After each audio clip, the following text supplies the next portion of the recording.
Hey guys, it's Flynn.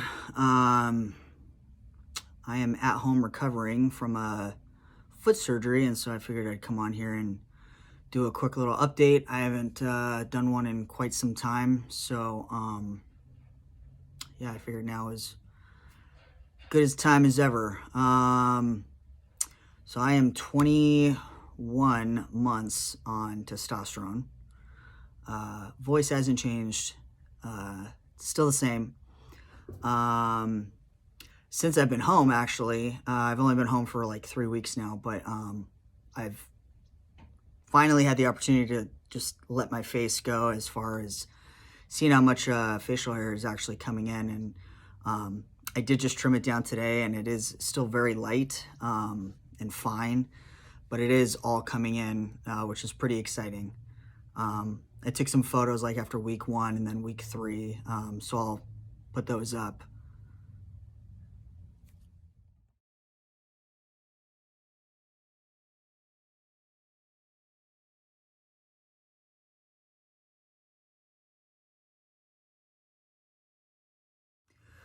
So yeah, that's the facial hair growth as of now.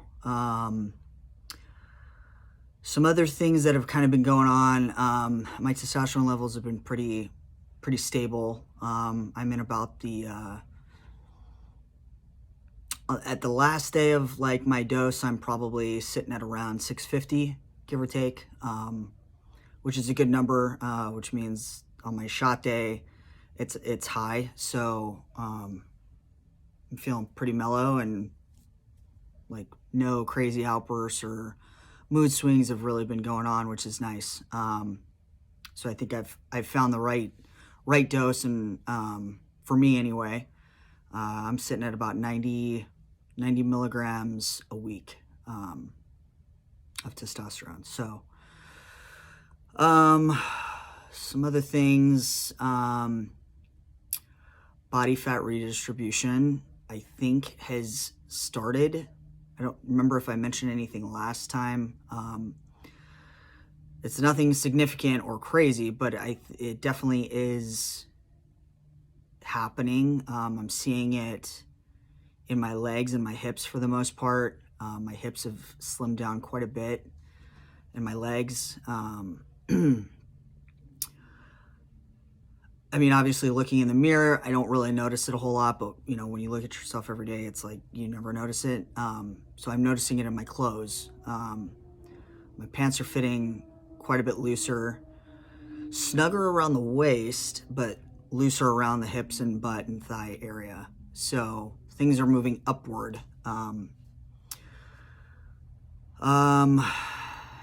think that's really only like the big significant changes. As far as surgeries go, I was due to have top surgery last month in January, although I had to postpone it because of my foot. I had to get foot surgery instead. So I'm taking care of that stuff first, and I will postpone it later on this year at some point. I am still planning on doing the double incision and with free nipple graft, just to tighten some things up. I am still going to the gym, and at least anywhere from 3 to 5 days a week, depending, and hitting my chest a couple times within that week. So trying to build up as much as possible before surgery, just to make it a little easier for the surgeon to just kind of trace and outline and know exactly where to put those scars that I'm going to have at. So I think other than that, I kind of wanted to talk quickly about, I guess, general education for those who aren't too familiar with, if you know somebody who's transgender or don't, or how to approach them, or pronouns, that kind of thing. I attend a group every week, and in our group we have a ton of topics, thus being how do you transition at work, how do you deal with people who are using the improper pronouns, when's a long enough time for you to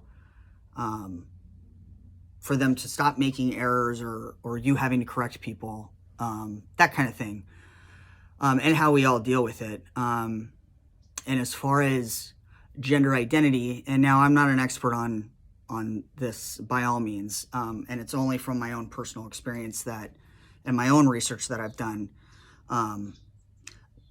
Those of us like me who are trans-masc, we identify as male, and so our sexual identity is or orientation is different, but you know, we were born biologically female, and when we decide to transition, we are now identifying as male. And as far as pronouns go, my pronouns are he, him, and prior pronouns would have been she, her. Now, since I've been transitioning for almost 2 years now, well, over 2 years, medically transitioning for almost 2 years, it is that it's difficult. You know, you've known somebody for me anyway, 40 years, and I was Lindsay at one time, and my pronouns were she, her. And now all of a sudden, 40 years later, or 38 years, because that's when I started transitioning, I'm now he, him, and I'm Flynn. And so how long is long enough for someone to get used to that? I don't know. Everybody's different. I guess it would matter on how frequently you see that person. You know, my wife and my daughter are great. My son, who's 4, he doesn't really have any idea really, so he only knows me as daddy. But obviously I live with my family, and my immediate family, my in-laws, we're all close. And so we see them all the time. It's just now, it is what it is. It took a little while for obviously people to get used to saying he, or when they're, you know, talking about me, oh, Flynn, not Lindsay. And mistakes happen, which we all know, and that's okay. And I think for most of us who are transitioning, it's okay to make mistakes. If you're gonna make them, recognize them though, and correct yourself. I think that when people misgender you, my wife made this actually a really good point, because I didn't think about it at one point, but every time somebody misgenders me, it's like I'm being outed again. And I've already come out several times. And so if you're in public or wherever and, you know, somebody says she, it's like you look around the room and you're like, oh shit, do they know? Did they hear that? And so it's something to be conscious about when you're speaking about somebody else or in front of them, to make the conscious decision like, okay, I'm going to really try to, you know, think before I speak, basically, and use the proper pronoun. Because it would be like anybody else if you're outing them, and it's not to be spiteful or any kind of intentional, but essentially you are outing them every single time you misgender. And so just food for thought for those who do. You know, I was saying, like, how long is long enough for somebody to keep screwing up and making the same mistake over and over and over again? I don't know. I think for me, it's been well over 2 years, and I think that's probably plenty long enough. It does get frustrating to always have to correct somebody, or know that they're not correcting themselves. It does sometimes feel like, by maybe not correcting yourself when misgendering someone, that it's either not that important to you, or you know, or you're completely oblivious that you don't even realize you're doing it. So, you know, to just make that extra couple second thought before it comes out of your mouth goes a long way for people who are transitioning, and as far as pronouns go.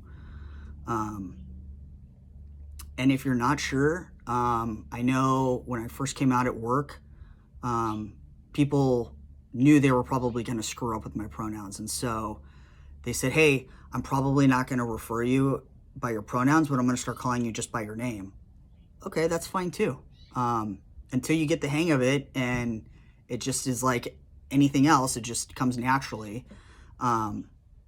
That's okay too. And or again, you screw up and you correct yourself. You recognize it. Oh shit. Okay.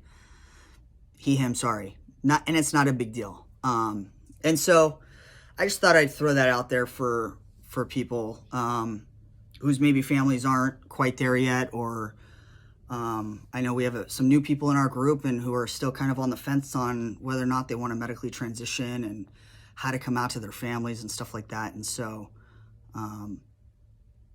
just a little education for everyone.